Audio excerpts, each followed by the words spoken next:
আপনারা জানেন যে আমাদের প্রায় 17 বছরের প্রতীক্ষার আজকে অবসান হতে যাচ্ছে। বাংলাদেশ জাতীয়তাবাদী দলের ভারপ্রাপ্ত চেয়ারম্যান মহোদয় তিনি কিছুক্ষণের মধ্যেই সিলেট বিমানবন্দরে অবতরণ করবেন আমরা আশা করছি। আপনারা এর মধ্যেই আমরা কিছু কিছু ফিড আপনাদের দিয়েছি। উনি যখন প্লেনের ভেতরে ছিলেন তখন আমরা তার মেয়ে জাইমা রহমানের একটা সেলফি আপনাদের দিয়েছি, তাতে তাদের তিনজনকে দেখা যাচ্ছিল।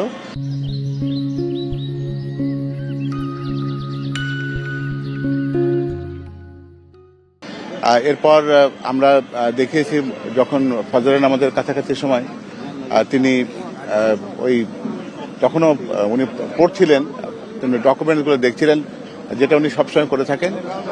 আমরা আশা করছি যে কিছুক্ষণের মধ্যে এই বিমানটি ভারতের আকাশ সীমায় আসবে এবং তারপর এটি সিলেট বিমানবন্দরে অবতরণ করবে। আমাদের যেটুকু জানা আছে যে বিমান কর্তৃপক্ষ চেষ্টা করছেন তাদের ফ্লাইট টাইমটাকে যতটা কমিয়ে আনার জন্য, এবং সিলেটে যে প্রায় ঘণ্টাখানিকের যে লেওভার থাকে, যেটা স্টপ ওভার, সেটাকে সংক্ষিপ্ত করে যতটা কম সময়, 11:30 কাছাকাছি সময় যাতে এটা ঢাকায় শাহজালাল আন্তর্জাতিক বিমানবন্দরে অবতরণ করে সেরকম প্রস্তুতি চলছে।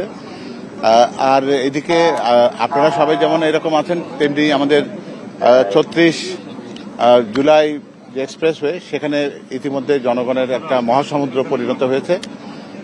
ক্রমাগতভাবে দেশের বিভিন্ন প্রান্ত থেকে যারা আসছেন তারা আশা করছি আমরা যে ওই এক্সপ্রেসওয়ের অধিকাংশ জায়গা পূর্ণ হয়ে যাবে এবং তারপর এখান থেকে এখানে যে আনুষ্ঠানিকতা সেটা খুবই সংক্ষিপ্ত। স্থায়ী কমিটির পক্ষ থেকে এবং অভ্যর্থনা কমিটির পক্ষ থেকে তাকে শুভেচ্ছা শুধু জানানো হবে এবং তারপর তার পরিবারের সদস্য যারা আছেন তারা অন্য রুটে তাদের বাড়ি ফিরে যাবেন এবং আমাদের ভারপ্রাপ্ত চেয়ারম্যান মহোদয় তার মোটরকে নিয়ে তিনি আমাদের এভারকেয়ার হসপিটাল, যেটা তার মূল গন্তব্য, সেখানে আমাদের দলের চেয়ারপারসন দেশনেত্রী বেগম খালেদা জিয়া দীর্ঘদিন ধরে চিকিৎসাধীন রয়েছেন। তিনি তার মার শয্যা পাশে যেতে চান, সেটা তার অগ্রাধিকার। রাস্তার পাশে সমাবেশটি আছে, সেখানে দেশের উদ্দেশ্যে, জাতির উদ্দেশ্যে তিনি সংক্ষিপ্ত কথা বলবেন।